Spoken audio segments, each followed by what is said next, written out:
Welcome back, ایک بار پھر آپ کی خدمت میں حاضر ہے افطار کی نشریات برکت رمضان کے ساتھ نیوز ون سے براہ راست۔ اب چلتے ہیں اس سیگمنٹ کی جانب جس میں علماء کرام ہمارے ساتھ ہوتے ہیں، ثنا خوانان رسول ہمارے ساتھ ہوتے ہیں، علم کی بات بھی ہوتی ہے، نذرانہ عقیدت بھی ہوتا ہے۔ سیگمنٹ کا نام ہے بزم علم و عقیدت۔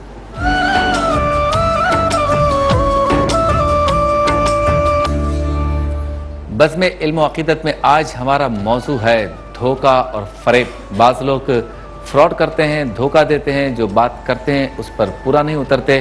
نیت یہی ہوتی ہے کہ لوگوں کو فریب کے ذریعے ان کا مال ہڑپ کر لیا جائے۔ اسکیمیں بھی ایسی نکلی ہیں، انڈیویجولز لوگ بھی ایسے ہیں جس میں ہماری لالچ بھی یقیناً شامل ہوتی ہے، اور ہماری لالچ ان کو یہ موقع دیتی ہے کہ وہ دھوکہ دے سکیں، فریب کر سکیں۔ تو آج دھوکہ اور فریب کے اس اہم ترین معاشرتی پہلو پر شرعی معاملہ جاننے کی کوشش کریں گے۔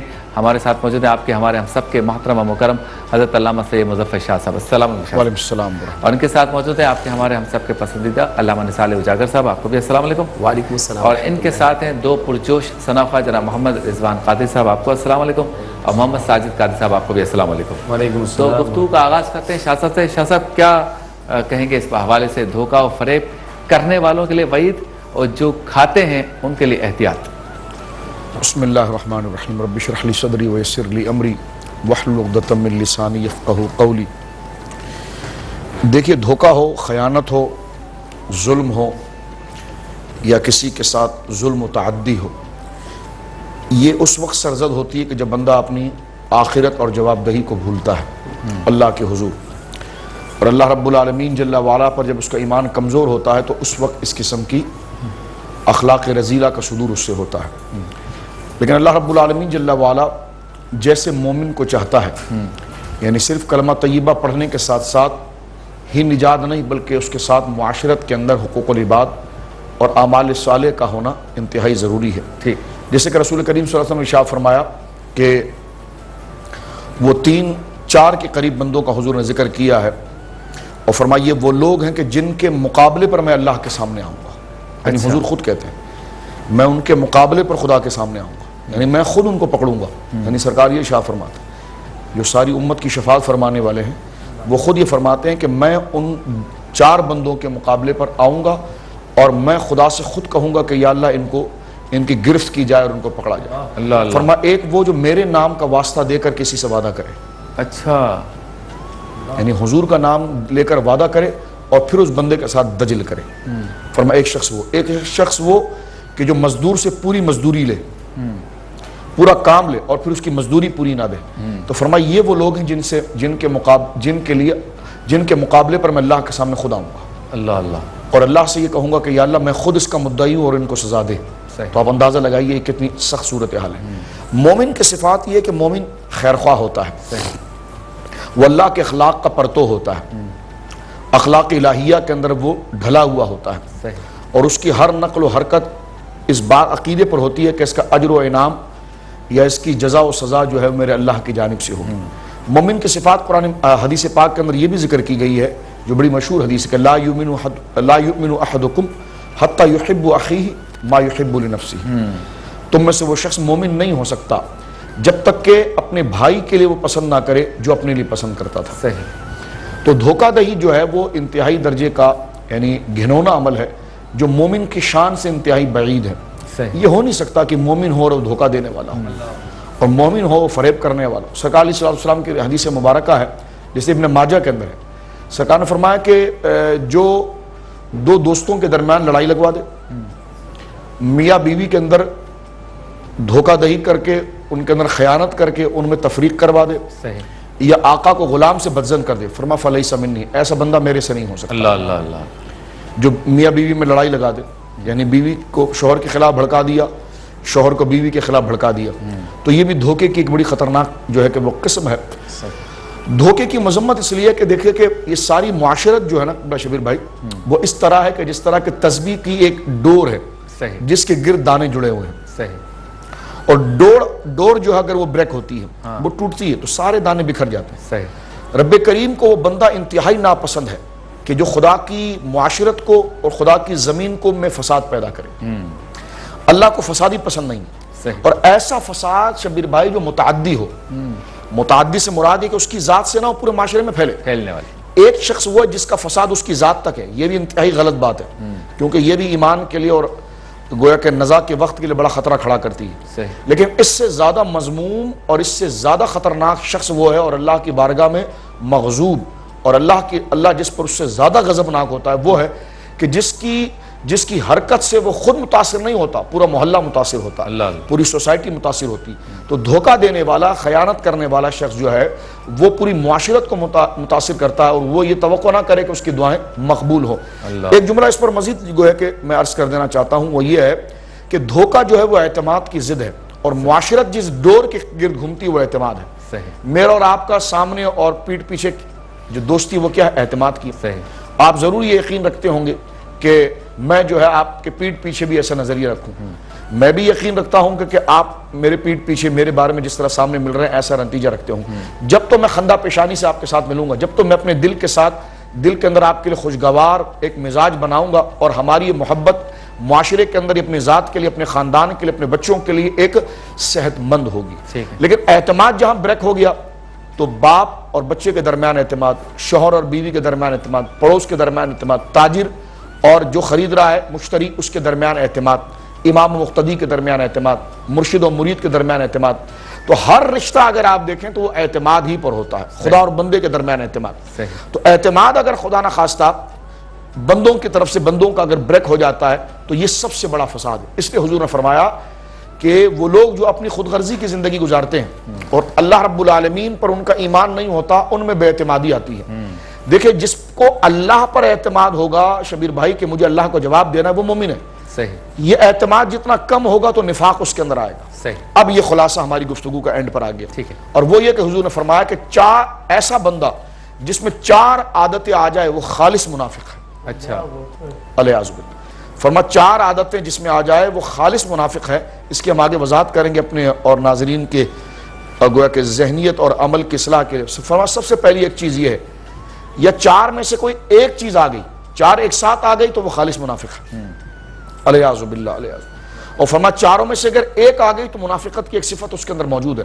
مانا کہ منافقت اعتقادی کی ہم نہیں بات کرتے، لیکن منافقت عملی ضرور ہے، اور یہ اعتقاد کی طرف جاتی۔ فرما پہلا شخص وہ ہے جس کی یہ 4 عادتیں جس کے اندر بیک وقت جمع ہو جائے وہ خالص منافق ہے، یعنی صرف وہ دھوکہ دے رہا ہے، خدا کو دھوکہ دینا چاہ رہا ہے، رسول اللہ کو دھوکہ دینا چاہ رہا ہے، امت کو دھوکہ دینا چاہ رہا ہے، اندر سے وہ مسلمان نہیں ہے۔ فرما پہلی بات وہ کتنی خطرناک بات یہاں ارشاد ہو رہی ہے جو ہماری معاشرت میں ہر بندے کے اندر صلاحیت کی ہوئی ہے۔ فرما ایک شخص کسی کو امانت کا امین یقین کرتے ہوئے دیتا ہے اور پھر وہ اس کے ساتھ خیانت کرتا ہے، اللہ اللہ، فرما یہ منافقت ہے۔ یعنی باقاعدہ اس کو اعتماد ہے کہ یار میں اس کو دوں گا تو یہ امین ہے، اور آپ نے انٹرو میں کہا کہ مال، صرف مال امانت نہیں ہے، مجلس بھی امانت ہے، بات امانت ہے، میری بات آپ کے پاس امانت ہے، آپ کے پاس میری بات امانت ہے۔ تو یہ تمام چیزیں امانت، دوستی امانت ہے، ہر رشتہ امانت ہے کہ جس کو اس کی جگہ پر رکھا جائے جو اس کا معاملہ ہے۔ اب آپ دیکھیے کہ فرما پہلی چیز منافق کی علامت میں سے یہ ہے، اگر 4 جمع ہو جائے علیہ باللہ ایک بندے کے اندر تو وہ خالص منافق ہے، تو استغفر اللہ۔ فرما پہلی چیز یہ ہے کہ لوگ امانت دے اور وہ خیانت کرے، ایسا نہیں، لوگ اس کو امین یقین کریں، اللہ، اپنی باتوں کا امین یقین کریں، اپنے عقیدے کا امین یقین کریں، اپنی محبت کا امین یقین کریں، اپنے مال کا اور اپنے رازوں کا امین یقین، پھر وہ ان کے ساتھ خیانت کرے۔ فرما ایک علامت تو یہ ہے، پھر وہ وعدہ کرے اور غدر کرے، وعدہ کرے اور اسے مکر جائے، اللہ، یعنی وعدہ کرتے وقت یہ فراڈی تھا، یعنی اگر وعدہ کرتے وقت اس کا یقین تھا کہ نہیں شبیر بھائی میں یہ کروں گا اور حالات ایسے بن گئے تو اس کے لیے تھوڑی گنجائش نکلتی ہے، لیکن وعدہ کرتے بھائی کہ شبیر بھائی کو تو ابھی میں صرف زبانی جمع خرچ ہے اور دھوکہ دے کر رہا ہوں، جانتے بوجھتے، یہ منافق کی خالص منافق کی علامت، معاذ اللہ، جو اللہ کی بارگاہ میں اور اللہ کی قدرت کی نظر میں انتہائی مغضوب ہے، یعنی انتہائی وہ شخص ہے جس سے اللہ رب العالمین سخت ناراض ہوتا ہے۔ فرما ایک وہ جس کو امین جانتے ہوئے امانت دی جائے اور پھر وہ خیانت کرے، ایک تو خیانت ہے، فرما نہیں لوگ اس پر اعتماد کرتے ہوں اور پھر وہ دھوکہ دیتا ہو۔ فرما دوسری یہ ہے کہ وہ وعدہ کرتا ہو تو وعدے کی برخلافی کرتا ہو۔ فرما تیسرا یہ ہے کہ وہ جھوٹ کا بڑا عادی ہو، ٹوپی کرتا ہو ادھر سے ادھر ادھر سے ادھر۔ اور فرما چوتھی چیز جو سرکار علیہ السلام نے خاص طور پر اس میں ذکر فرمائی ہے وہ بڑی ایک عجیب ہے۔ فرمایا کہ جب وہ لڑے گا تو گالیاں بہت دے گا، اللہ، تو فرمایا لڑے گا تو گالیاں بہت دے گا، امانت پر اس کو امین جانا جائے تو وہ خیانت کرے گا، باتوں میں وہ جھوٹ بولے گا، اور وعدے کے اندر وہ برخلافی کرے گا. فرمایا یہ 4 عادتیں بیک وقت کسی بندے کے اندر ایک دم اتر گئی وہ خالص منافق ہے. اور فرمایا ایک عادت رہ گئی تو منافق کی یہ صفت ہے, اور وہ کوشش کر کے اچھے ماحول میں ان باتوں کو سن کر عمل کی طرف آئے اور اس سے گھن کھائے اور چھوڑنے کے بعد وہ خود پرسکون بھی رہے گا اور رب کو بھی راضی کر لے گا. جی اچھا, ہم معاشرتی پہلو کی طرف آتے ہیں. جو بندہ کسی کو دھوکہ دے رہا ہوتا ہے شاہ صاحب, اور مالی اعتبار کو ہی ہم مثال کے طور پہ لے لیتے ہیں, راز کو ہم بعد میں لے لیتے ہیں, بلکہ راز بھی اس میں شامل ہو سکتا ہے. کوئی بندہ کسی کے ساتھ اعتماد کر کے ایک رشتہ بناتا ہے, سامنے والا اس کو دھوکہ دیتا ہے, دھوکہ دینے والے کے بعد اس کے گھر میں جس نے دھوکہ کھایا ہے جو حالات ہوتے ہیں, میرے خیال میں وہ دھوکہ دینے والے میں احساس ختم ہو جاتا ہے. اس کو یہ نہیں پتا کہ اگر اس نے کسی سے پیسے لیے ہیں پلاٹ کے نام پر, پیسے لیے ہیں کاروبار میں منافع کے نام پر, اس نے اپنے بیٹی کی شادی کا زیور بیچا, کیا کیا, گھر بیچا, عمر بھر کی کمائی لگائی, 10 سال باہر کام کر کے آیا, پھر یہاں کے جمع کیا اور اس کو دے دیا. سامنے والے کو اس کا احساس ہی نہیں ہوتا کہ میں ایک پوری فیملی کو برباد کر چکا ہوں. بالکل. وہ جب گھر میں بیٹھتے ہیں میاں بیوی بچے بیٹیاں, تو وہ کہتے ہیں کہاں گئے پیسے, وہ ادھر چلے گئے, نہیں دے رہا. ایک صف ماتم ہوتی ہے. یہ احساس کیسے پیدا کریں ان میں جو دھوکہ دیتے ہیں کہ آپ کے اس عمل سے پوری کی پوری فیملیاں جو ہیں وہ جل رہی ہوتی ہیں. دیکھیے وہ ظالم صرف اس کو پریشان نہیں کر رہا ہوتا, اپنے چھوٹے چھوٹے بچوں کو پریشان کر جاتا ہے, اپنے گھر کو خود وہ برباد کر جاتا ہے. وہ خود گھر میں بھی نہیں رہ سکتا, صحیح, اس کے چھوٹے بچے خود اس کے لیے محروم ہوتے ہیں. ایسے فراڈیا کو دو گئے, یعنی میں عبرت کے لیے عرض کرنا چاہ رہا ہوں, تنقید کے لیے نہیں. وہ اپنے گھر میں بھی نہیں رہ سکتے, وہ اپنے دوستوں کے نہیں رہ پاتے, حالانکہ ان کا دل چاہتا ہے کہ کون نہیں چاہتا کہ اپنے بیوی بچوں کے ساتھ رہے, اپنے محلے میں رہے, اپنے ماں باپ کے سائے میں, لیکن وہ ان کو تنگ کرنے کے ساتھ ساتھ وہ خود بھی تنگ ہو جاتا ہے. ان کی اصلاح کی آپ بات کر رہے ہیں, تو اصلاح کی بات تو سب سے بڑی یہ ہے کہ رائی کے دانے کے برابر بھی چیز کے بارے میں تم سے پوچھا جائے گا جو بھلائی تمہیں دی جائے گی, اور تم تیزی کے ساتھ اپنی زندگی مکمل, اتنی پریشانی کے لیے دنیا بھی برباد اور قبر تو ہے ایسی خطرناک جگہ, اس کو بھی برباد کر. دوسری چیز ہے جو ریاست ہے اس کا یہ کام ہے کہ جناب اور گناہوں کے مقابلے میں اس گناہ کو بڑی سختی سے پکڑے, کیونکہ ریاست کی سب سے بڑی ذمہ داری ہوتی ہے کہ لوگوں کی امانت, لوگوں کے اعتماد کو بحال کرے. وہ ان کے ساتھ شریک نہ ہو بلکہ ان پر آئے, یعنی ایک اجازت دے رہا ہو دوسرا نہ دے رہا ہو, ایسا نہ ہو, بلکہ اعتماد کو بحال رکھے. ٹھیک ہے, اور اس پر بھی بات کریں گے کہ ہم دھوکہ کھاتے کیوں ہیں. کہیں ہم میں لالچ تو نہیں ہے, ہم میں جلد بازی تو نہیں ہے, ہم میں راتوں رات امیر بننے کا شوق تو نہیں ہے, یا ہم کسی کی اٹریکشن یا اٹریکٹیو لائف سے اپنے اندر ایک جاذبیت کا عنصر پیدا کر کے اس کے ساتھ تو نہیں ہو جاتے. اس پر بھی گفتگو کریں گے مختصر سے وقفے کے بعد.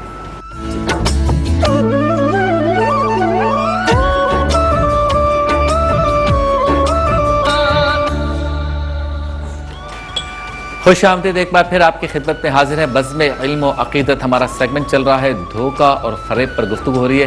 شاہ صاحب یہ بتائیے کہ جو دھوکہ کھاتے ہیں ان کا بھی تو کہیں قصور ہے. کوئی آ کے کہے 10 لاکھ روپے دے دو, میں تمہیں مہینے کے لاکھ روپے دے دوں گا, 10 مہینے میں پیسے پورے ہو جائیں گے, اس طرح کی کوئی بات. یا جیسے پلاٹ کے بارے میں کچھ اسکیمیں چلتی ہیں اور اس میں ہوتا ہے کہ آپ اتنے پیسے دے دیں, یہ 40 لاکھ کا پلاٹ جو ہے نا 20 لاکھ میں مل جائے گا اتنا جلدی, جو بھی چیزیں اس طرح کی. اور اسی طرح راز کی جو بات کے بارے میں آپ نے کہا کہ کہتا ہے جو بھی بات ہو مجھے بتا دیا کرو, میں انشاءاللہ تمہیں بہترین مشورہ دوں گا, یہ کروں گا. ہم نے اپنا سارا جو بھی معاملہ ہے گھر کا, اطراف کا, بزنس کا, اس کو انڈیل دیا ابھی تو ہماری بھی کہیں نہ کہیں کوئی لالچ, کوئی طمع ہے, کوئی احتیاط ہمیں بھی کرنی چاہیے. آپ کیا سمجھتے ہیں؟ جی بالکل یہ ہونی چاہیے. مذہبی بندہ اپنے لباس سے نہیں پہچانا جاتا. میں غیر مذہبی کی کیا بات کروں, جو مذہبی بھی ہوں وہ اپنے لباس سے نہیں پہچانے جاتے, اپنے کردار سے پہچانا جاتا. انسان انسانیت سے پہچانا جاتا. لباس ہم نے بزرگوں کا پہن لیا ہے, اسلامی لبادہ ہم نے اوڑھ لیا, یہ شرف سے خالی نہیں, لیکن اس کا نور کردار سے ہوگا. اگر ہم میں امانت نہیں آئے گی, کیونکہ ظاہر سی بات ہے پبلک ڈیلنگ ہمارے پاس ہے, ہزاروں مقتدی نماز پڑھنے والے مریدین ہم سے ملتے ہیں, ہر ایک کا راز ہمارے پاس ہے. تو یا تو اس چیز کو چھوڑ دیں آپ, ہے تو بہت بڑی ذمہ داری, چھوڑ دیں اس کو. پھر وہ راز اگر آپ اپنے سینے میں محفوظ نہیں کر سکتے, اپنے گھر تک میں ڈسکس کیوں کرتے ہیں اس کو. یعنی جو باہر والوں کو نہیں پتا تو جناب کی بیوی کو پتا ہے, جناب کے بچوں کو پتا ہے. صحیح. تو اس قدر اگر ہلکا پن ہو تو وہ بندہ کیسے مقتدا ہو سکتا ہے. صحیح. نبی پاک صلی اللہ علیہ وسلم نے کتنا خوبصورت جملہ ارشاد فرمایا کہ جس سے مشورہ کیا جاتا ہے اس کا امانت دار ہونا ضروری ہے. صحیح. مومن امانت دار ہوتا ہے, اس لیے اس سے مشورہ کرتا ہے. مشورہ اس سے ہوتا ہے جو اپنی پرائیویسی ڈسکس کرتا ہے کسی سے. ٹھیک ہے, آپ کو عزت دی ہے. تو یہ تمام چیزیں وہی بات آگے کہ اعتماد خراب کرنا, اور بندہ جو ہے وہ زمین پر اللہ کا نائب ہے. صحیح. اللہ کی جانب سے سچائی کا اظہار اس سے ہوگا، اور اسی سے ساری معاشرت. اگر باپ اور بیٹی کا اعتماد نہ رہے، بچے اور والدین کا اعتماد نہ رہے، بیوی اور شوہر کا اعتماد نہ رہے، گاہک اور خریدار کا اعتماد نہ رہے، ریاست کے بڑے اور ریاست کے جو رعایا ان کا اعتماد نہ رہے، وہ نظام چل سکتا ہے؟ نہیں چل سکتا. اس لیے کہا گیا ہے کہ کفر کا نظام چل سکتا ہے، جھوٹ اور دھوکے کا نظام نہیں چل سکتا. کیا بات؟ اس لیے کہ مین چیز یہ جو آپ نے بات اچھا فرمائی نا کہ دراصل ہم خود حریص ہوتے ہیں کہ شبیر بھائی کو بتاؤں گا تو کہیں یہ اس پالیسی میں شریک نہ ہو جائے، یہ فائل نہ اٹھا لیں، یہ اس کے ساتھ انویسٹمنٹ کر کے پہلے نہ نکل جائے. تو یہ لالچ ہمیں خود اتنی بڑھتی ہے کہ ہم راتوں رات اس کے ساتھ کوئی معاملہ نپٹانا چاہتے ہیں، اور وہ تمام حقائق جو ظاہری ہے مارکیٹ کی لوگوں کی، اس کو چھوڑ کر ہم اس کے ساتھ اکیلے ہوتے ہیں.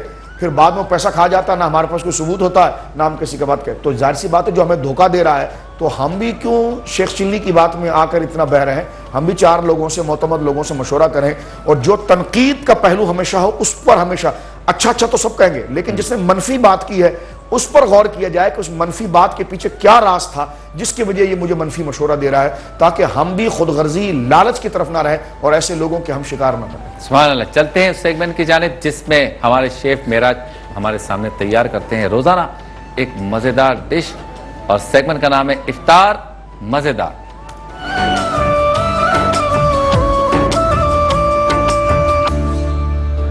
السلام علیکم. وعلیکم السلام. میں نے انٹرو میں کہا تھا کہ لوگ ہمیں لالی پاپ دیتے ہیں اور یہی دھوکہ و فریب ہمارا موضوع ہے. تو آج میں نے سنا ہے کہ آپ ویجیٹیبل لالی پاپ بنا رہے ہیں. جی بالکل. تو آپ ہمیں لالی پاپ تو نہیں دے رہے؟ نہیں، ریئل ہوگا یہ. ریئل ہوگا جو کھا سکیں گے آپ، جس کا مزہ لے سکیں گے. کیسے بنتا ہے ذرا بتائیں، پھر میں آپ کو بتاؤں گا لوگ جو لالی پاپ دیتے ہیں وہ کیسے بنتا ہے. بالکل. اچھا، اس کے لیے ابلے ہوئے آلو چاہیے، میں نے ابال لیے ہیں. ٹھیک ہے. میش بھی کیا ہے اس کو آپ؟ میش بھی کر دیا ہے میں نے. مجھے پتا چل گیا اس کو میش کہتے ہیں. 15 دن ہو گئے نا. بالکل. اچھا، اس کے ساتھ جو ہم نے اس میں سبزی ملائی ہے، یہ گاجر ہے، ٹھیک ہے، کریش کی ہوئی، شملہ مرچ ہے، ہری مرچ، اور یہ بند گوبھی، اور جو مسالہ جات ڈالے ہیں وہ بھی میں بتا دیتا ہوں. چاٹ مسالہ ہے، نمک ہے، کٹی ہوئی لال مرچیں، زیرہ اور دھنیا پاؤڈر. یہ سارا یہاں پہ بھی پڑا ہوا ہے؟ جی یہ یہاں پہ بھی پڑا ہوا ہے. ٹھیک ہے. اور یہ کیا ہے؟ اچھا، یہ بریڈ کرم ہے اور یہ میدا ہے. ٹھیک ہے. اب ہم اس کو مکس کر کے بالز کی طرح بنائیں گے. اس کے بعد اس کو میدے میں لگائیں گے، پھر انڈے میں ڈپ کریں گے، پھر بریڈ کرم میں اس کو ریپ کریں گے، پھر ہم فرائی کریں گے. ٹھیک ہے. آپ کام کا آغاز کریں. ڈیٹول کا پیغام ہے صاف ہوگا پاکستان. آ جاؤ بیٹا، آ جاؤ گلاسز لگا کے. چلو گلاسز رہنے دو. آ جاؤ. پہچان لیں گے نا گھر والے. شاباش. جائیے. بچے جب کھیل کود کر کے گھر واپس آتے ہیں تو ہاتھ ان کے میلے ہوتے ہیں. اس میں 100 سے زائد بیماریوں سے متعلق جراثیم ہوتے ہیں. ان کو دھونے کے لیے رسمی کارروائی نہیں بلکہ کس طرح دھونا چاہیے آئیے ہم بتاتے ہیں آپ کو. یہ ہاتھ دھونا ہے، ناخن صاف کرنے ہیں، انگلیوں کے درمیان، ہاں جی یہ، پھر ہتھیلی کے درمیان خارش کرنی ہے جس سے پیسے بھی آتے ہیں. تو یہ سارے کام کو کرنے کے بعد انشاءاللہ تعالی بچے کے ہاتھ سے جراثیم بھی ہٹ جائیں گے اور آپ کے گھر میں بقول ان لوگوں کے، اسرائیل مزاح کہہ رہا ہوں. ٹھیک ہے جی، ہو گیا. تو اب چلتے ہیں ہمارے باقی سپانسرز. مغلیہ نیمکو کا شکریہ، ہمارے ساتھ تعاون کرتے ہیں. فروٹین کا شکریہ، ہمارے ساتھ تعاون کرتے ہیں. اور چکن پکوڑا بھیجنے والے، ونگز بھیجنے والے سیبروسو کا شکریہ، ہمارے لیے چکن بھیجتے ہیں. جے ڈاٹ کا شکریہ، ملبوسات بھیجتے ہیں. حبیب آئل کا شکریہ، جن کے تیل میں، جن کے آئل میں ہم سارے کھانے پکوان تیار کرتے ہیں.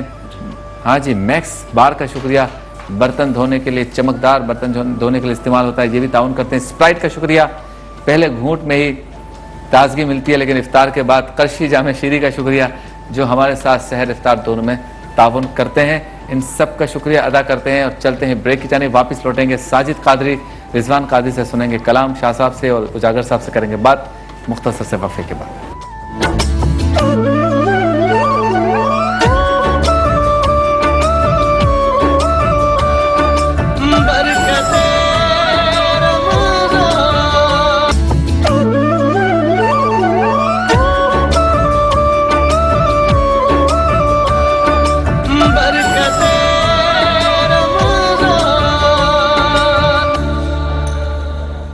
خوش آمدید. ایک بار پھر آپ کی خدمت میں حاضر ہیں اور افطار مزیدار بھی ساتھ ساتھ، بزم علم و عقیدت بھی ساتھ ساتھ. دھوکہ و فریب پر گفتگو ہو رہی ہے لیکن تھوڑی سی آج ہم گفتگو کریں گے حضرت امام حسن رضی اللہ تعالیٰ عنہ کی ذات بابرکت پر، اور ساتھ ساتھ کلام بھی انشاءاللہ تعالیٰ سنیں گے.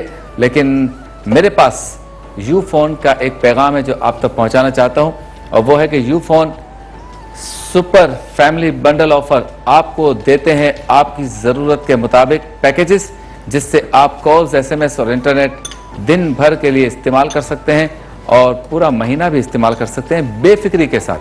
جس میں اہم بات ہے وہ ہے بے فکری کے ساتھ، اس لیے وہ کہتے ہیں نو ایڈیشنل چارجز اور ویسے کی ویسی بے فکری۔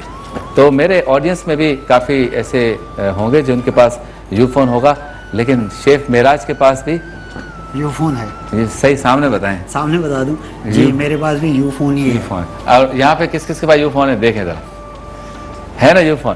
تو ان کا کہنا ہے کہ آج ایک خوشخبری ہے، اور وہ خوشخبری کیا ہے وہ تھوڑی دیر میں انشاءاللہ تعالیٰ بتاتے ہیں، لیکن ویسے حیرت ہو رہی ہو کہ سب کو شیف معراج کہ میں اچانک یو فون پہ کیسے آ گیا۔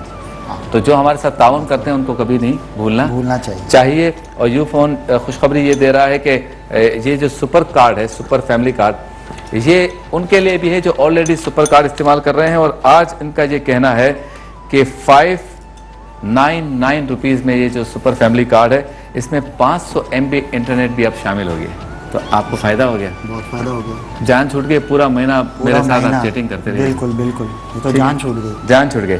تو مختصر میں نے بیان کیا، ان کا پیغام یہ ہے کہ یو فون ایک ایسا نیٹ ورک ہے جو آپ کی فکر کرتا ہے اور آپ کی فکریں دور کرتا ہے، اور اسی لیے یو فون نے سپر کارڈ پلس کی قیمت میں کوئی اضافہ نہیں کیا، نہ اضافی ٹیکس لگایا ہے، حالانکہ ہر چیز مہنگی ہو رہی ہے، اور ان کا کہنا ہے کہ ہم نے اسی قیمت میں 599 روپے میں ہر جگہ آپ کو یو فون دستیاب ہو جائے اس کا اہتمام کر دیا ہے، اور اس بنڈل پر اضافی ٹیکس نہیں لگا، لیکن ہاں اس کارڈ میں 500 MB انٹرنیٹ کا اضافہ ضرور ہو گیا ہے۔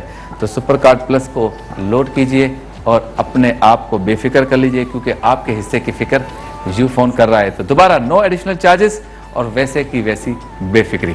آ جائیں بھائی دو بچے پیارے پیارے، وہ جنہوں نے نماز والی ٹوپی لگائی ہے، اور آ جائیے ڈیٹول کے کاؤنٹر پر، ہاتھ دھونا صاف ہوگا پاکستان۔ اور شاہ صاحب حضرت امام حسن رضی اللہ تعالیٰ عنہ کی ذات پر کچھ خوبصورت سے جملے۔ سبحان اللہ، بسم اللہ الرحمن الرحیم۔ حضرت سیدنا مولا امام حسن رضی اللہ تعالیٰ عنہ سیدہ زہرا پاک رضی اللہ تعالیٰ عنہ کے بڑے شہزادے ہیں، اور اس امت میں سب سے پہلے سید کا لقب آپ ہی نے پایا۔ نبی کریم علیہ السلام کی خاندان کے اندر اور آپ کے اہل بیت کے اندر سیدہ زہرا رضی اللہ تعالیٰ عنہ کی اولاد کو ایک خصوصیت اور ایک امتیازی مقام حاصل ہے، اور اس امتیازی مقام میں حضرت مولا امام حسن رضی اللہ تعالیٰ عنہ اپنے بعد کے تمام لوگوں کے اندر امامت کا، مرشد کا اور استاد کا درجہ رکھتے ہیں۔ آپ کے چھوٹے بھائی حضرت امام حسین رضی اللہ تعالیٰ عنہ، آپ امام حسین سے بڑے بھائی ہیں، صرف بھائی ہی نہیں بڑے بلکہ آپ ان کے استاد اور مرشد بھی ہیں۔ یعنی حضرت مولا علی رضی اللہ تعالیٰ عنہ سے جو خلافت و اجازات آپ کو ملی ہے، تو آپ سے پھر وہ حضرت امام حسین رضی اللہ تعالیٰ خلفاء راشدین کے اندر آپ کا شمار کیا جاتا ہے، اور آپ کو اولاد رسول صلی اللہ علیہ وسلم کا جملہ جو سب سے پہلے بولا گیا ہے وہ آپ کی ذات پاک پر ذکر کیا گیا۔ ٹھیک، حجاج بن یوسف نے ایک دفعہ ایک شخص سے کہا، بڑے عالم سے، کہ تم بار بار امام حسن کو اور امام حسین کو اولاد رسول کہتے ہو، تو اولاد جو ہے وہ تو پوتوں کو کہتے ہیں، یعنی اپنی اولاد، یعنی جو اپنی جو اولاد ہے وہ، اور جو بیٹے کی اولاد ہے ان کو اپنی اولاد کہا جاتا ہے۔ بیٹی کی اولاد کو اولاد کیسے کہا جائے گا؟ کیونکہ اس کی نسبت تو داماد کی طرف ہوتی ہے۔ یعنی اگر ایک سید صاحب اپنی بیٹی کہیں پر بیاہتے ہیں، اور جہاں بیاہی ہے وہ شرائط کے ساتھ، اگر وہ غیر سید ہیں، تو اب وہ اس بچی سے، اس شہزادی سے جو اولاد آگے چلے گی وہ سید تو نہیں کہلائے گی، اس لیے کہ اب تو وہ نسبت جو ہے کہ وہ داماد کی طرف سے ہوتی ہے۔ صحیح۔ تو یہ سوال اس نے کیا کہ حضور علیہ السلام کے نواسوں کو حضور کی اولاد کہنا، اس کی دلیل کیا ہے؟ صحیح۔ تو انہوں نے سورۃ الانعام کی آیت پڑھی جس میں اللہ رب العالمین جل وعلا نے حضرت ابراہیم علیہ السلام کی وہ اولاد جو انبیاء ہو کر آئی ہیں، 18 نبیوں کے نام اللہ نے ذکر کیا سورہ انعام میں، ان میں ایک نام حضرت عیسیٰ علیہ السلام کا ذکر کیا۔ تو انہوں نے کہا کہ دیکھیں حضرت عیسیٰ علیہ السلام کو اللہ رب العالمین نے حضرت ابراہیم کا بیٹا کہا ہے، اور اولاد میں سے کہا ہے، اولاد قرار دیا، ذریت قرار دیا، بیٹا قرار دیا۔ اور حضرت عیسیٰ علیہ السلام کے والد صاحب نہیں تھے، اللہ رب العالمین نے آپ کو بغیر والد کے پیدا کیا۔ صحیح۔ تو آپ کی والدہ سیدہ مریم کا رشتہ حضرت ابراہیم سے ملتا ہے، صحیح، اور وہ بیٹی قرار پاتی ہے، اور وہ ملتا بھی رشتہ جو ہے کہ وہ یوں سمجھیے کہ 20 پشتوں کے بعد جا کر حضرت ابراہیم علیہ السلام سے ملتا ہے۔ تو حضرت ابراہیم علیہ السلام سے سیدہ مریم کا گویا کہ رشتہ جو ہے بیٹی ہونے کا، وہ 20 پشتوں کے بعد ملتا ہے اور ان کے بیٹے حضرت عیسیٰ حضرت ابراہیم کے بیٹے قرار پاتے ہیں. تو جو سیدہ زہرا پاک بزغت و منی جو بیٹی قریب ہے ان کی اولاد رسول اللہ کی اولاد کیسے قرار پاتے ہیں؟ واہ واہ واہ سبحان اللہ سبحان اللہ. اس لیے حضرت امام حسن رضی اللہ تعالیٰ عنہ کو یہ کہا جاتا ہے. حضرت امام حسن رضی اللہ تعالیٰ عنہ یہ وہ ہیں جن کے بارے میں یہ احادیث آتی ہے نا کہ نماز کے اندر حضور علیہ السلام کی کندھے پر آ کر بیٹھ گئے. وہ امام حسین نہیں تھے، وہ امام حسن ہی تھے. اچھا. نسائی شریف کے اندر روایت موجود ہے سرکار علیہ السلام نماز عشاء پڑھا رہے ہیں اور اس وقت حضرت امام حسن آئے اور سرکار علیہ السلام کے کندھوں پر بیٹھ گئے. یعنی آپ سجدے کی حالت میں ہیں اور آ کر کندھوں پر بیٹھ گئے. نماز سے فارغ ہو گئے، سجدہ بڑا لمبا ہو گیا تھا. صحابہ کرام کو یہ بڑی تشویش ہوئی کہ حضور نے اتنا لمبا سجدہ کیوں کیا. صحابہ کرام مسجد کے دروازے پر کھڑے ہو کر ایک دوسرے سے بات کر رہے تھے تو سرکار نے ان کو طلب کیا. فرمایا تم پریشان لگ رہے ہو اور پریشانی کس بات کی ہے؟ تو انہوں نے کہا یا رسول اللہ آپ نے سجدہ اتنا لمبا کیا، ہمیں یوں ہوا کہ جس طرح کہ شاید سجدے میں آپ پر وحی کا سلسلہ شروع ہو گیا تو آپ وہ احکام ہمیں بتاتے، یا ہمیں یہ ڈر لگا کہ آپ نے دائی اجل کو لبیک کہہ دیا اللہ تو ہمیں یہ خوف لازم ہوا. تو سرکار علیہ السلام نے مسکرا کر فرمایا کہ نہیں، اس میں سے ایسا کوئی بھی نہیں ہے. ابنی ارتحلنی، میرا بیٹا، یہاں پر بھی حضور نے فرمایا ابنی ارتحلنی، میرا بیٹا میری گردن پر سوار ہو گیا. سبحان اللہ سبحان. فرمایا فکرہ تو میں نے نماز میں اس بات کو پسند نہیں کیا. حضور فرماتے ہیں ابنی ارتحلنی فکرہ تو، میرا بیٹا حسن میری گردن پر سوار ہو گیا تھا، میں نے اس بات کو پسند نہیں کیا. اگر سوار ہو گیا تو ہاتھ سے اتار دیتے، آگے کر دیتے تاکہ پیچھے ساری امت کھڑی ہے. فرمایا نہیں فکرہ تو، میں نے اس بات کو پسند نہیں کیا کہ ان اعجلہ حتی یقضی حاجتہ، کہ میں جلدی کر دوں اور میرے بیٹے حسن کی سواری سے دل بھرے ہی نہ. تو فرمایا جب تک حسن میرے کندھے پر بیٹھے رہے میں نے سجدے کو لمبا کیا. تو ایسی کئی احادیث ہیں جو آپ کی خصوصیات کے ساتھ موجود ہیں. اور حضرت امام حسن وہ ہیں جن کو رسول اللہ نے فرمایا کہ اللہ نے میرا حلم، میری برداشت اور میری نبوی طاقت جو ہے حلم بردباری اللہ رب العالمین جل وعلا نے آپ کو عطا فرمائی ہے. یعنی حضرت امام حسن نبی تو نہیں ہے لیکن نبیوں کا جو اعلیٰ وصف ہوتا ہے حلم و بردباری وہ اللہ رب العالمین نے سرکار کی توسط سے آپ کو عطا فرمائی. کیا بات ہے. ہاں جی شیف معراج کہاں پہنچا یہ ویجیٹیبل لالی پاپ کا معاملہ؟ ہم نے فرائی کرنا بھی شروع کر دیا ہے. ٹھیک ہے. یہ بنا کیسے رہے تھے آپ؟ ہاں اچھا، یہ میں نے بنانے کے بعد اس کو میدے میں ڈپ کیا ہے پہلے، پھر اب میں انڈے میں ڈپ کر رہا ہوں. دیکھ سکتے ہیں یہ دیکھیں. واہ واہ واہ، یہاں پہ انڈے میں ڈپ ہو رہا ہے. ٹھیک ہے. واہ، یہ انڈے میں ڈپ کر لیا. ٹھیک ہے. اب اس کے بعد اس کو بریڈ کرنا ہے. ٹھیک ہے جی. اچھا جی، ہر فیملی کے ساتھ ایک گفٹ ہیمپر جائے گا اور بیٹا آ جائیں حذیفہ دے دیں سب کو مغلیہ کا گفٹ ہیمپر اور کرشی کا گفٹ ہیمپر. ہمارے جو فیملی سامنے بیٹھی ہیں شاباش. کرشی کا کاؤنٹر بھی کھل گیا ہے، کرشی والوں کو بھی دکھا دیجیے، ہاتھ ہلائیے سرکار. کرشی یہ دے، جلدی جلدی سب کو دے دیں. آ جاؤ بچے، چھوٹی بچی آ جاؤ، جلدی آ جاؤ. ساجد قادری صاحب کے پاس جاؤ اور نعت سناؤ. اس بچی کو بھی دے دو ایک مغلیہ. شاباش، سنا دو ایک لائن، جلدی دیر ہو رہی ہے. مائک کھول دیں اورنج والا. معروف. ہاں سناؤ. میرے صدقے میں آقا سارے جہاں کو دیر ملا، بے دینوں کلمہ پڑھا لا الہ الا اللہ. اپنی بہن سے بولے عمر یہ تو بتا کیا کرتی تھی میرے آنے سے پہلے، کیا چھپ کے پڑھتی. سبحان اللہ. آ جاؤ بیٹا آ جاؤ. شاباش. جلدی جلدی. ساجد بھائی ایک شعر. اچھا سا. میں مروں تو میرے مولا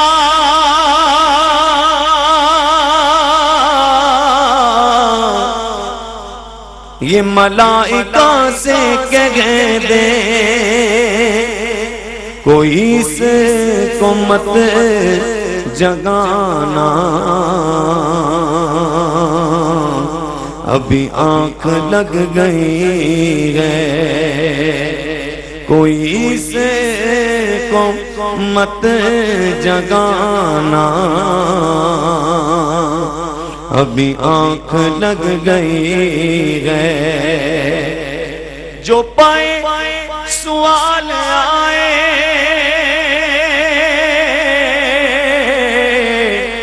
مجھے دیکھ کر یہ بولے، جو پائے سوال آئے مجھے دیکھ کر یہ بولے کہ اسے چین سے سلاؤ کہ یہ بندہ نبی ہے، اسے چین سے سلاؤ کہ یہ بندہ نبی ہے۔ میں گناہگار ہوں، بڑے مرتبوں کی خواہش، تو مگر کریم ہے خوب، تیری بندہ پروری ہے، تیرا دل شکستہ اختر۔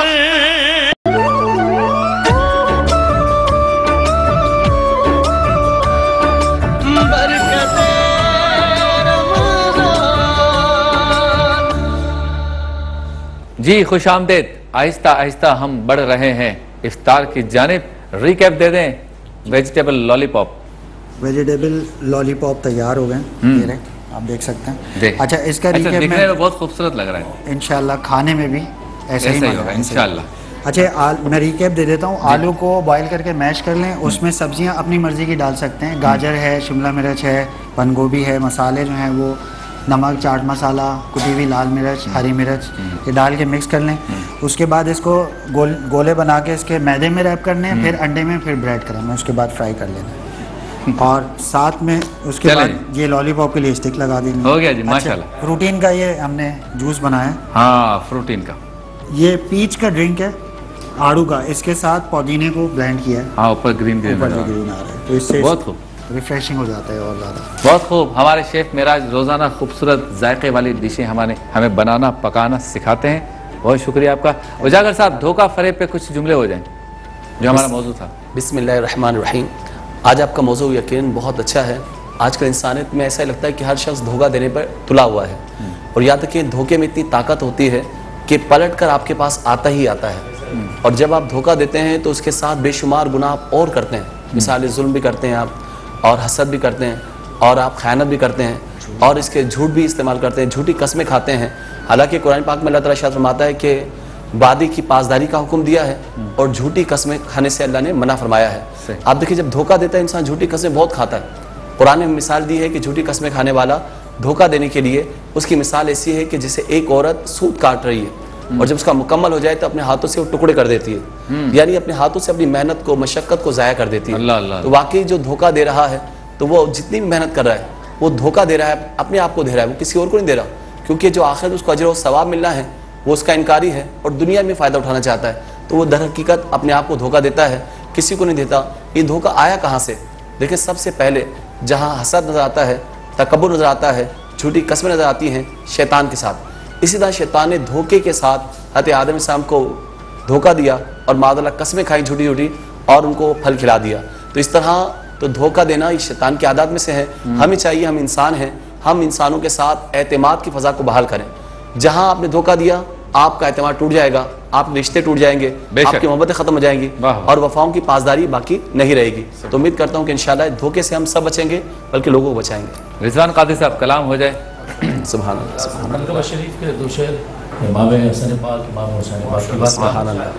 کہ دل وچ رکھ کے پیار علی دے بچیاں دا، ہو دل وچ رکھ کے پیار علی دے بچیاں دا، بن جاتا بیدار علی دے بچیاں دا، دل وچ رکھ کے پیار علی دے بچیاں دا، دل وچ رکھ کے پیار علی دے بچیاں دا، بن جاتا بیدار علی دے بچیاں دا، علی مولا علی مولا علی مولا علی مولا علی علی علی علی علی علی علی مولا علی مولا علی مولا علی مولا علی علی۔ رب دے پاک قرآن گواہیاں دتیاں نے، ہاں ہاں رب دے پاک گوائیاں دتیاں نے ہاں رب دے پاک قرآن گوائیاں دتیاں نے رب دے پاک قرآن گوائیاں دتیاں نے آلائے کردار علی دے بچیاں دا واللہ آلائے کردار علی دے بچیاں دا ہاں بن جاتا بیدار علی دے بچیاں دا علی مولا علی مولا علی مولا علی مولا علی علی علی علی علی علی علی مولا علی مولا علی مولا علی مولا علی علی جیڑا ویکھو چولیاں پر جاندا اے جیڑا ویکھو چولیاں پر جاندا اے ایسا اے گھر بار علی دے بچیاں دا واللہ ایسا اے گھر بار علی دے بچیاں دا بن جاتا بیدار علی دے بچیاں دا بن جاتا بیدار علی دے بچیاں دا سبحان اللہ منقبت نبی کے لال ہوئے گئے امام مولا حسن نبی کے لال ہوئے گئے امام مولا حسن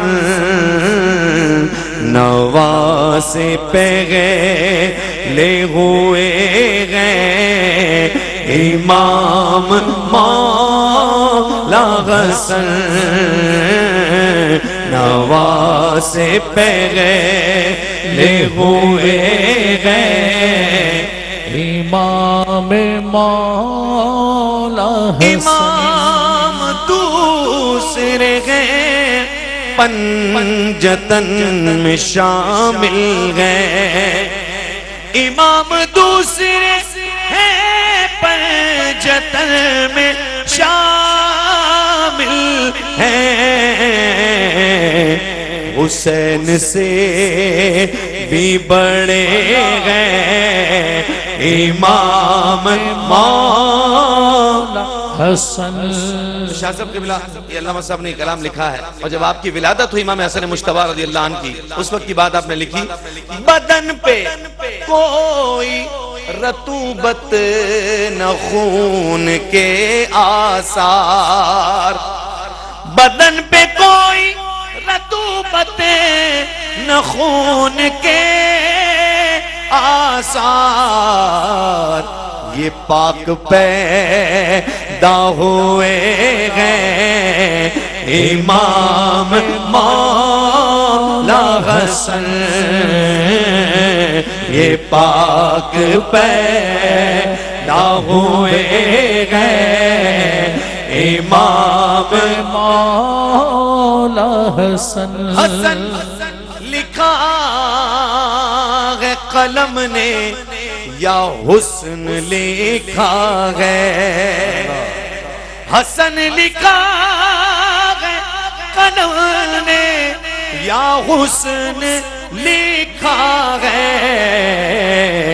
کہ جیسے پھول کھلے گئے امام مولا حسن اور اس کے مضافات میں افطار کے وقت میں کم و بیش 15 منٹ باقی ہیں ہم جاتے ہیں بریک کی جانب آپ دیکھیں کاؤنٹ ڈاؤن لائف بوائے کے تعاون سے امام مولا حسن گئے امام مولا حسن جگر کٹا ہے اجاگر دیا ہے زہر انہیں جگر کٹا ہے اجاگر